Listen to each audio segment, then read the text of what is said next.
Primeira Epístola de Pedro, capítulo 4, versículo 7, que nos diz assim: Ora, o fim de todas as coisas está próximo. Sede, portanto, criteriosos e sóbrios, a bem das vossas orações. Acima de tudo, porém, tende amor intenso uns para com os outros, porque o amor cobre multidão de pecados. Sede mutuamente hospitaleiros, sem murmuração, servi uns aos outros, cada um conforme o dom que recebeu, como bons despenseiros da multiforme graça de Deus. Se alguém fala, fale de acordo com os oráculos de Deus. Se alguém serve, faça-o na força que Deus supre, para que, em todas as coisas, seja Deus glorificado por meio de Jesus Cristo, a quem pertence a glória e o domínio pelos séculos dos séculos. Amém. Glória a Deus. Os irmãos podem sentar-se, por favor.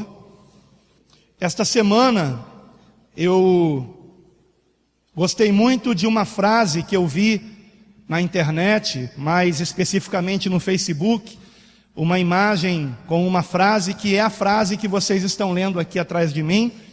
Não é o título da pregação de hoje, mas é apenas parte da introdução. A frase diz: eu creio num mundo melhor.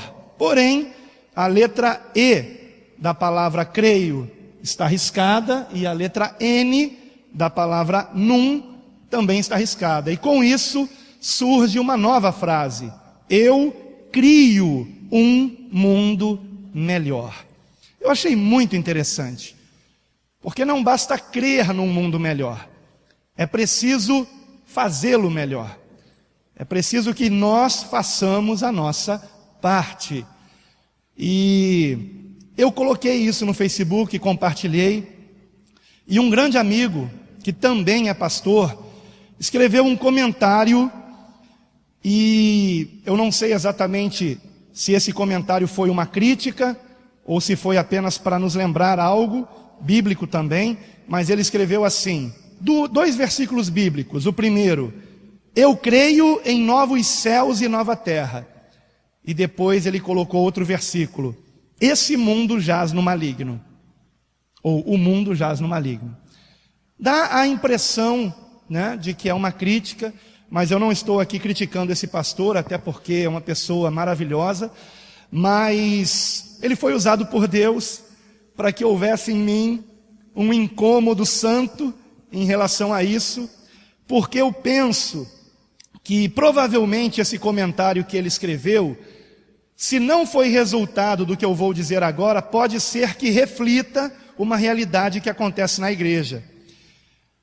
Eu penso que muitos crentes, justamente por esperarem novos céus e nova terra, e por saberem que o mundo jaz no maligno, usam estes versículos como uma desculpa para que estejamos de braços cruzados e fiquemos aguardando que tudo seja destruído a fogo, assim como anteriormente foi por meio da água, agora será pelo fogo, e que então nós temos que ser espectadores e ficar aguardando a contagem regressiva para o Armagedon. E aí nós ficamos acreditando que será nessa geração, nós ficamos acreditando que a qualquer momento seremos arrebatados. Então, para que nos esforçarmos por um mundo melhor, se a própria Bíblia diz que ele jaz no maligno, se a própria Bíblia diz que tudo aqui será destruído a fogo, e haverá novos céus e nova terra? E eu penso, irmãos, que esse tipo de foco em versículos como esses refletem e produzem uma desesperança no meio evangélico. uma desesperança de que o mundo possa melhorar, e isso fatalmente resulta numa inércia da nossa parte. Nós ficamos acomodados, ficamos vendo os noticiários terríveis na televisão e comodamente sentados em nosso sofá aguardamos o fim de todas as coisas. E dizemos para nós mesmos, está vendo, o mundo jaz no maligno, né? Eu estou esperando aqui sentado os novos céus e a nova terra, ô glória. Então a pessoa encontra um apoio bíblico para não fazer nada e se acomodar com o que está acontecendo. Mas vejam que interessante esse texto. Pedro declara acreditar que o fim de todas as coisas está próximo. Ele começa o texto que lemos dizendo isso: ora, o fim de todas as coisas está próximo. Pedro, que era apóstolo, assim como os demais apóstolos, assim como os primeiros discípulos de Cristo, acreditavam que o Senhor Jesus voltaria na geração deles. Acreditavam que o fim aconteceria dentro de pouquíssimo tempo.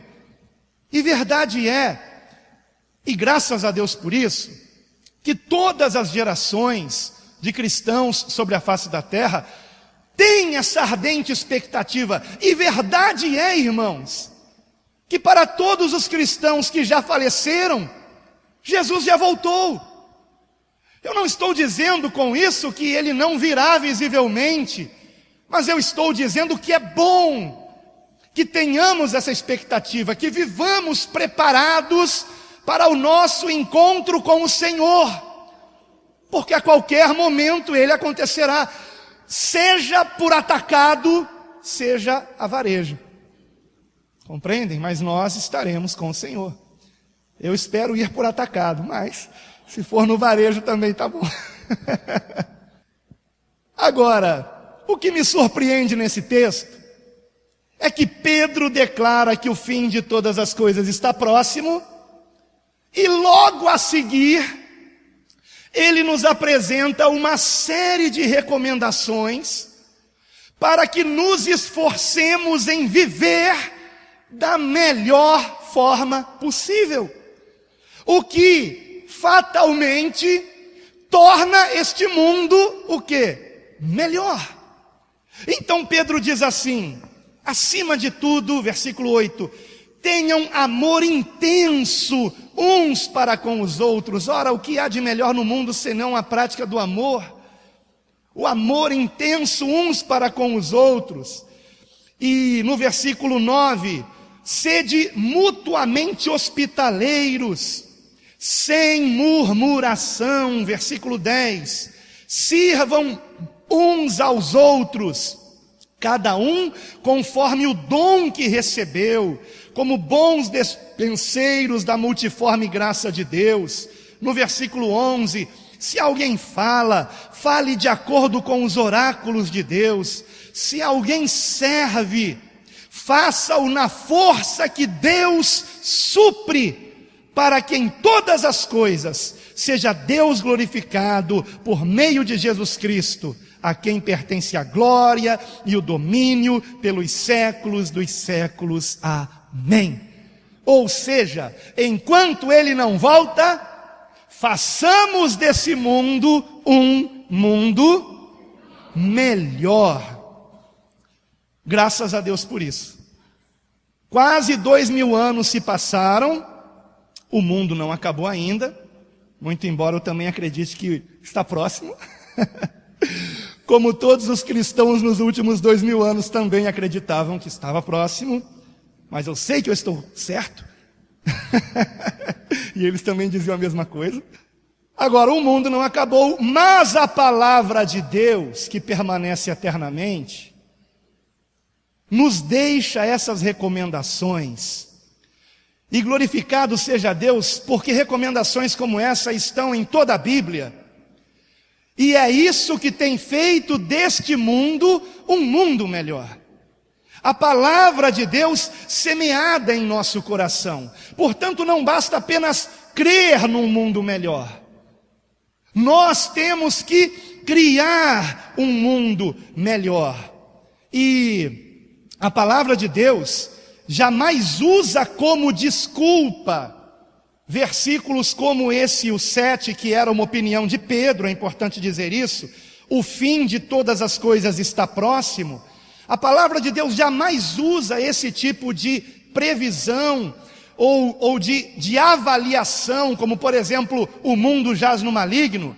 A palavra de Deus jamais usa versículos como esses como desculpa para que nós fiquemos acomodados. Compreendem, irmãos? O fato de que o mundo jaz no maligno, o fato de que haverá novos céus e nova terra, não são de maneira alguma justificativa para que nós percamos a esperança num mundo melhor. E vou além.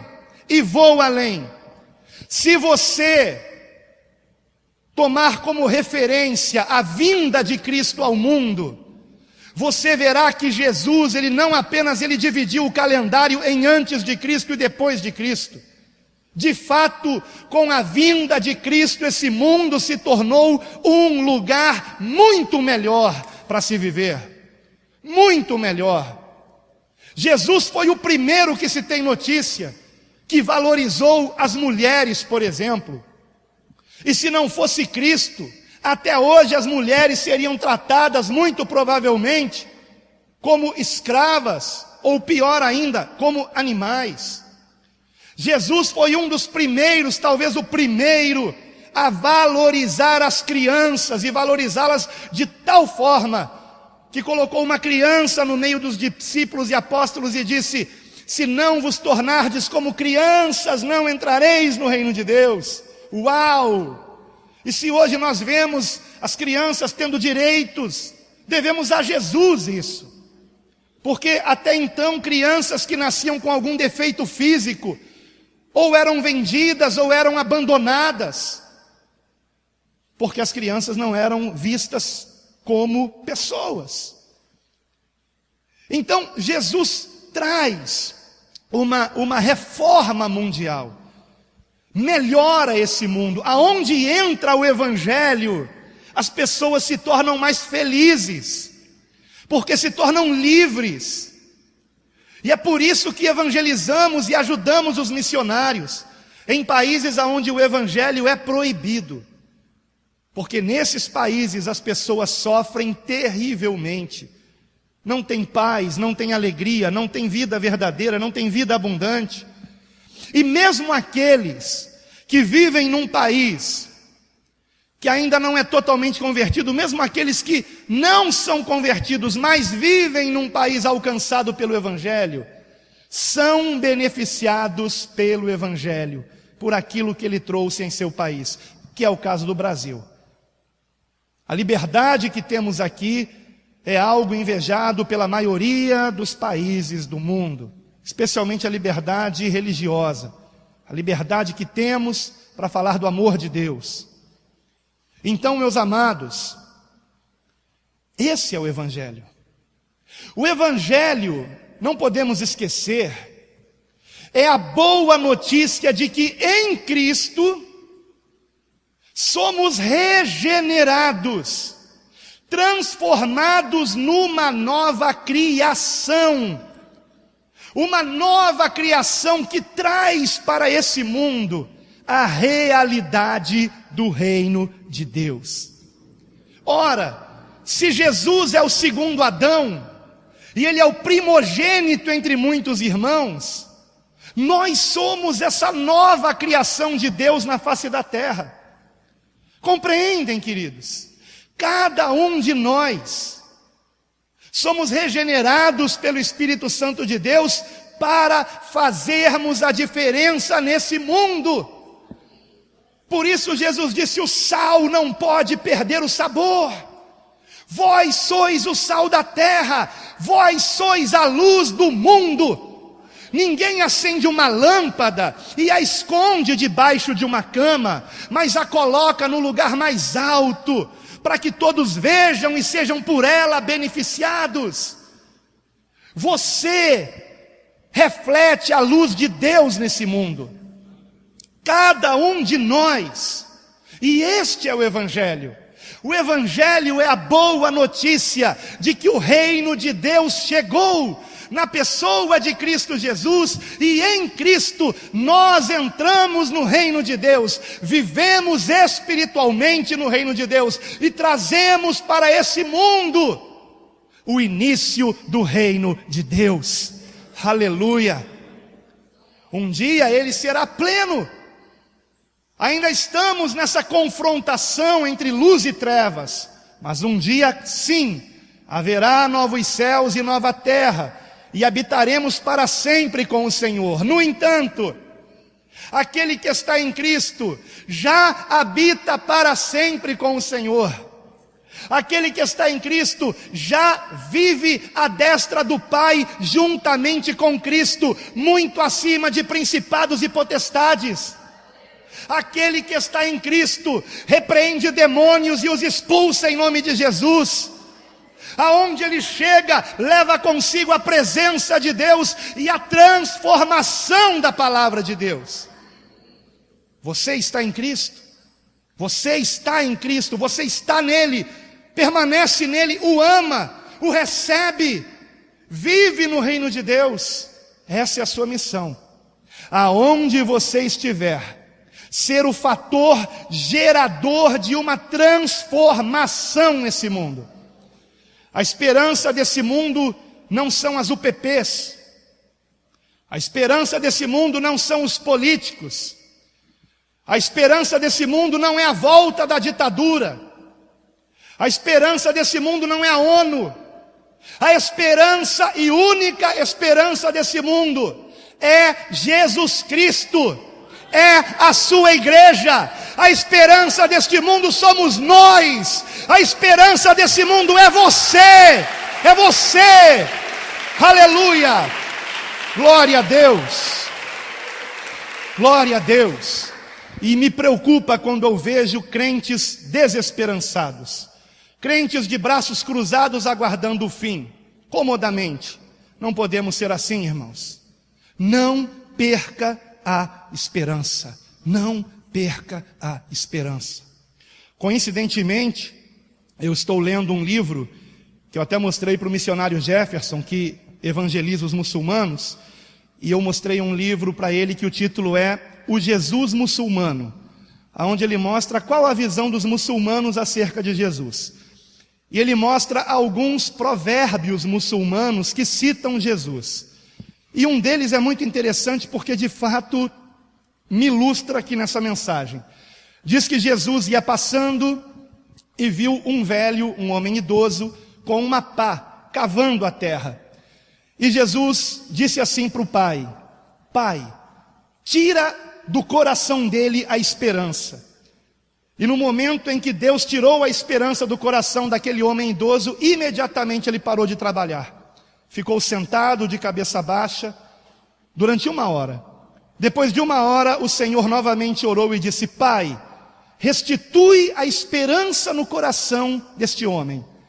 E imediatamente o homem se levantou, o mesmo idoso, pegou na sua pá e continuou trabalhando. O que isso nos mostra? Que quando nós perdemos a esperança, nós deixamos de trabalhar, nós deixamos de agir. E será que não é isso que tem acontecido em muitas igrejas? Será que talvez isso não esteja acontecendo na sua própria vida? Nós não podemos perder a esperança de um mundo melhor, irmãos. Nós não podemos ficar de braços cruzados esperando o fim. Nós temos que continuar dando o nosso exemplo e trabalhando para que o Evangelho se propague em toda a terra.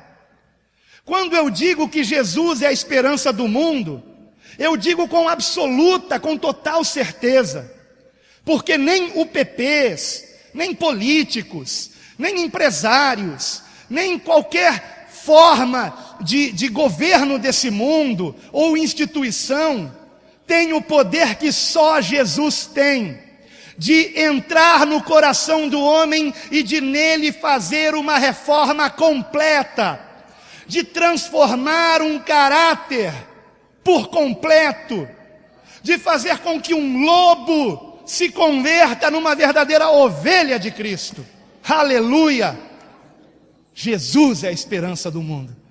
E nós somos despenseiros dessa esperança, como no texto que lemos está escrito, que somos despenseiros da multiforme graça de Deus. Versículo 10. Será que temos feito isso? Ou será que nós temos apenas propagado o caos? Será que temos sido alardeadores de medo? Ou será que temos propagado que não há impossíveis para Deus? Que Deus pode todas as coisas, que há esperança sim para esse Brasil. Só que a esperança não está no PT, não está em ditadura, em PSDB, a esperança está em Deus. A esperança está com a igreja. Se a igreja se levantar e não se intimidar, não para fazer marchas, mas para no dia a dia fazer a diferença na sua casa, no seu trabalho, na sua escola, onde for. Nós não compactuarmos com a maldade desse mundo, mas orarmos e vivermos por um mundo melhor, para a glória de Deus. A Bíblia está repleta de exortações nesse sentido, de que nós temos que fazer a diferença. Eu quero citar apenas um dos textos, são muitos. Está em Romanos capítulo 12, a partir do versículo 9. Eu vou fazer a leitura, eu peço que você, por favor, me acompanhe. E acompanhe com muita atenção, porque é um texto maravilhoso, edificante por demais. Romanos capítulo 12, versículo 9 em diante. Se nós aprendermos a viver isso aqui, nos esforçarmos por isso, com a ajuda do Espírito Santo de Deus, porque sem Ele nada podemos fazer, nós verdadeiramente contribuiremos para um mundo melhor. Romanos capítulo 12, versículo 9 em diante, que nos diz assim: o amor seja sem hipocrisia, detestai o mal, apegando-vos ao bem, amai-vos cordialmente uns aos outros, com amor fraternal, preferindo-vos em honra uns aos outros. No zelo, não sejais remissos, sede fervorosos de espírito, servindo ao Senhor. Regozijai-vos na esperança, sede pacientes na tribulação, na oração perseverantes. Compartilhai as necessidades dos santos, praticai a hospitalidade. Abençoai os que vos perseguem, abençoai e não amaldiçoeis. Alegrai-vos com os que se alegram e chorai com os que choram. Tende o mesmo sentimento uns para com os outros. Em lugar de serdes orgulhosos, condescendei com o que é humilde. Não sejais sábios aos vossos próprios olhos. Não torneis a ninguém mal por mal. Esforçai-vos por fazer o bem perante todos os homens. Se possível, quanto depender de vós, tende paz com todos os homens. Não vos vingueis a vós mesmos, amados, mas dai lugar à ira, porque está escrito: a mim me pertence a vingança, eu é que retribuirei, diz o Senhor. Pelo contrário, se o teu inimigo tiver fome, dá-lhe de comer. Se tiver sede, dá-lhe de beber. Porque, fazendo isto, amontoarás brasas vivas sobre a sua cabeça. Não te deixes vencer do mal, mas vence o mal com o bem.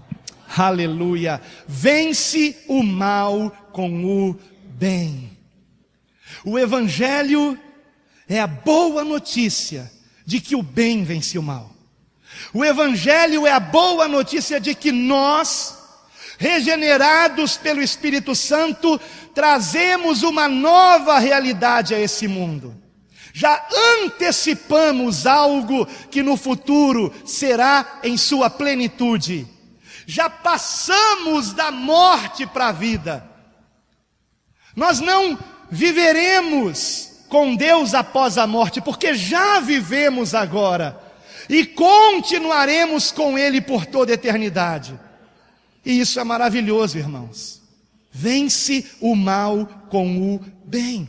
Você é um agente de Deus na terra, e cheio do Espírito Santo, vidas, comunidades e países inteiros podem ser transformados pelo poder de Deus.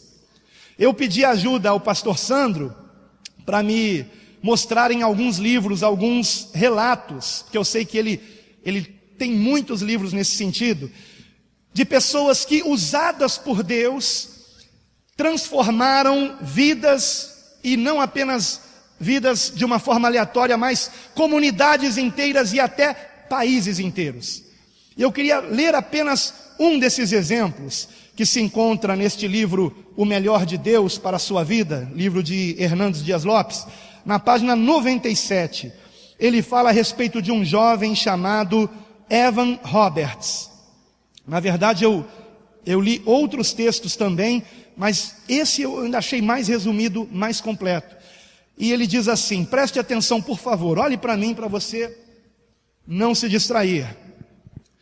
O ano de 1904 foi um período de intensa visitação do céu. Deus derramou copiosamente do seu Espírito, especialmente no país de Gales. Nessa ocasião, o Senhor usou um jovem chamado Evan Roberts. Então, jovens, adolescentes, isso pode acontecer com vocês também. Deus pode e quer usar vocês também. Um dia, esse jovem entrou no gabinete do seu pastor e o viu com o rosto em terra, clamando: Senhor, dobra-me, Senhor, dobra-me. Evan Roberts saiu do gabinete pastoral impressionado e comovido, e passou também a clamar a Deus por avivamento em sua vida. Certa feita, estava estudando longe de casa, e durante o culto matinal, sentiu um forte apelo do Espírito de Deus para retornar à sua pequena cidade de Lagor, a fim de dar início a uma reunião de oração. Ele ouviu a direção de Deus, comece uma reunião de oração, e atendeu a essa voz de Deus. E assim se fez. Ele começou na segunda-feira com um grupo de jovens. Na terça-feira, a igreja estava toda reunida em oração.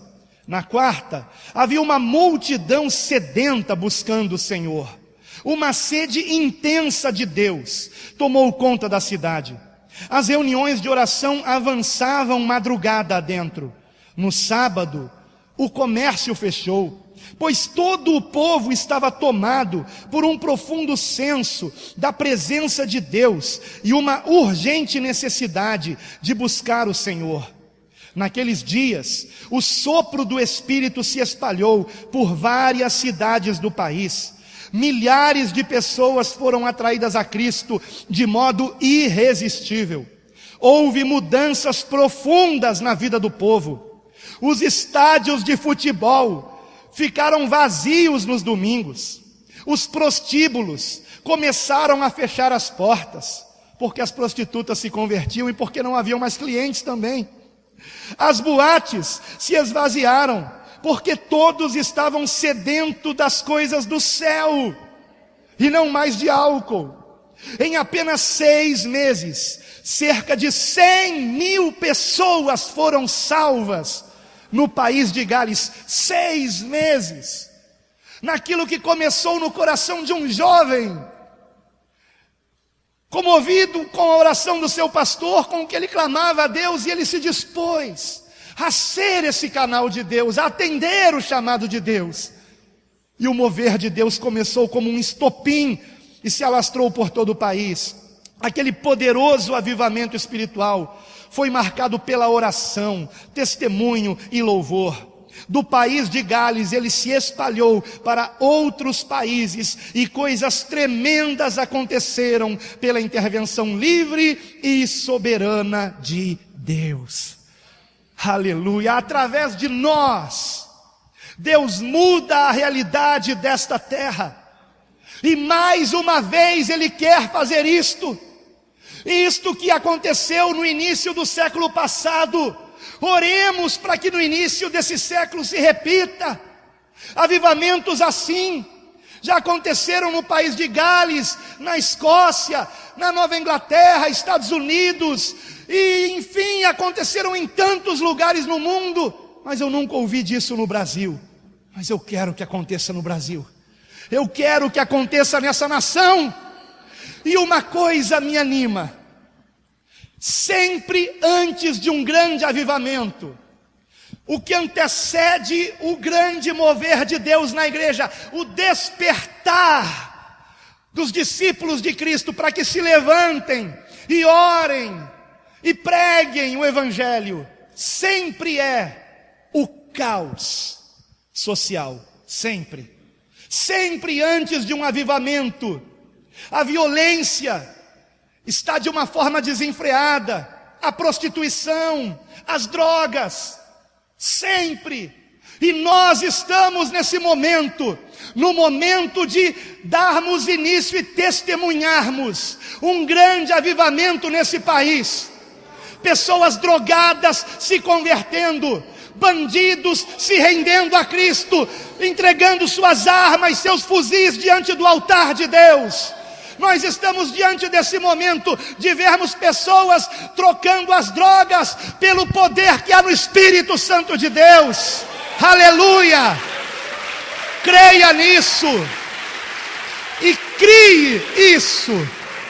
Crie isso. Não basta crer, é preciso criar, é preciso fazer acontecer. E isso só acontece por meio da oração. Por meio da oração. Perguntaram a Jesus a respeito do fim do mundo, e Jesus disse: o dia e a hora ninguém sabe, somente o Pai, nem o Filho, nem os anjos. E eu penso que o Senhor respondeu isso porque não é algo que esteja com data marcada. É algo que, enquanto a igreja estiver fazendo o seu papel sobre a terra, não acontecerá. Algumas pessoas ficam desejando, não é? Tomara que o mundo acabe. Vocês não sabem o que estão dizendo. A palavra diz que esse dia será dias de trevas, de lágrimas, de dor. Nós não temos que desejar a morte do ímpio, nós temos que clamar pela sua salvação. E a igreja não pode perder a fé. O próprio Jesus nos deu uma indireta de que Ele voltaria apenas quando já não houvesse fé na terra. Mas enquanto houver fé na terra, nós veremos nossos filhos, netos, e se Deus assim nos der vida, bisnetos, convertidos e vivendo por um mundo melhor. Não perca a esperança. Mas pastor, olha o efeito estufa, pastor, o mundo está poluído. Meus amados, vamos trabalhar por um mundo melhor. Vamos trabalhar para despoluir esse planeta. Vamos trabalhar para converter as vidas. Vamos trabalhar para que as florestas não sejam desmatadas. Vamos trabalhar para que verdadeiramente as pessoas consigam conviver nesse planeta que é tão grande e que comporta assim 7 bilhões de pessoas, desde que estejam bem distribuídas. Vamos trabalhar por isso, irmãos. Vamos fazer a nossa parte. Não percam a esperança. Quando perguntaram a Jesus acerca da vinda do reino de Deus, Ele respondeu, e está em Lucas capítulo 17, Lucas 17 versículo 20, interrogado pelos fariseus sobre quando viria o reino de Deus, Jesus lhes respondeu: não vem o reino de Deus com visível aparência, nem dirão, ei-lo aqui ou lá está, porque o reino de Deus está dentro de vós. Aleluia! O reino de Deus está em nós. O reino de Deus está em nosso meio. O reino de Deus está estabelecido aqui, agora, nesse momento. Nesse momento o Senhor Jesus governa sobre a sua igreja, sobre as nossas vidas. Aonde está o rei, ali está o seu reino. O reino de Deus está aqui. E nós temos que levá-lo lá e além, para a glória de Deus. Isso é cumprir o ID. Levar o reino de Deus, a boa nova de uma transformação, de uma libertação que só Jesus pode fazer em nossas vidas. Mas pastor, esse mundo não jaz no maligno? E a minha resposta é uma só, a mesma de João na sua primeira epístola, no capítulo 3, versículo 8. Para isto se manifestou o Filho de Deus, para destruir as obras do diabo. Destruir as obras do diabo, não as pessoas, mas a maldade maligna que há no coração das pessoas. Não as pessoas, mas as obras malignas que essas pessoas praticam, motivadas pelo inimigo das nossas almas. Mas em Cristo, Ele está debaixo dos nossos pés, porque nós estamos assentados com Ele à destra do Pai. Nós temos o poder e a autoridade que foi dado à igreja, para nós derrubarmos toda e qualquer potestade, fortaleza que se coloque em nosso caminho. Jesus disse: as portas do inferno não prevalecerão contra a igreja. Aleluia! Não se intimide, não perca a esperança, ore por um mundo melhor, viva por um mundo melhor, seja um mundo melhor, em nome de Jesus e para a glória de Deus. Eu convido você a orar. Vamos ficar de pé, irmãos, e vamos, em nome de Jesus, fazer a nossa parte, fazer a diferença, lutar contra a preguiça, lutar contra o comodismo, lutar contra a indiferença, lutar contra o preconceito, lutar contra todo o mal que tenta nos impedir de fazer a obra de Deus, lutar contra o egoísmo, contra a ganância. Ó Deus,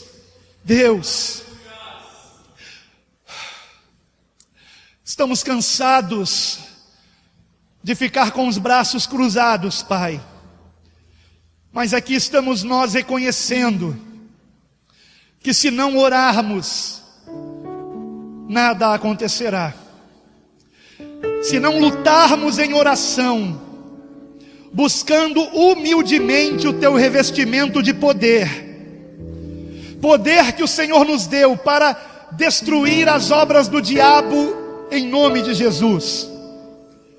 Se nós não nos enchermos do Teu poder, nada poderemos fazer.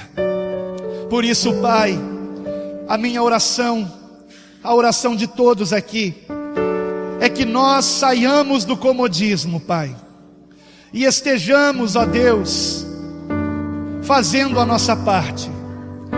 Que não estejamos orando apenas quando nos reunimos aqui, mas que estejamos fechando a porta do nosso quarto, ou indo a algum local retirado, e a sós, estejamos de joelhos, com o rosto em terra, clamando, Pai, por um avivamento em nossas vidas, em nossa família, na igreja, em nosso país, em todo o mundo, para a glória do Teu nome.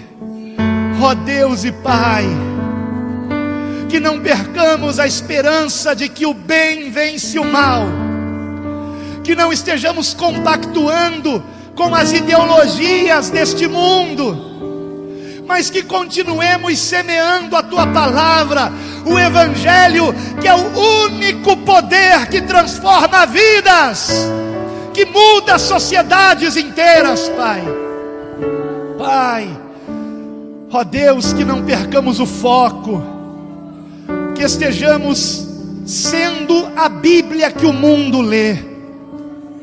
Nós lemos a Tua palavra, mas o mundo não a lê, mas o mundo nos lê. O mundo Te conhece por meio do nosso testemunho. Por isso, Pai, Que cada um de nós sejamos um testemunho vivo do Teu poder.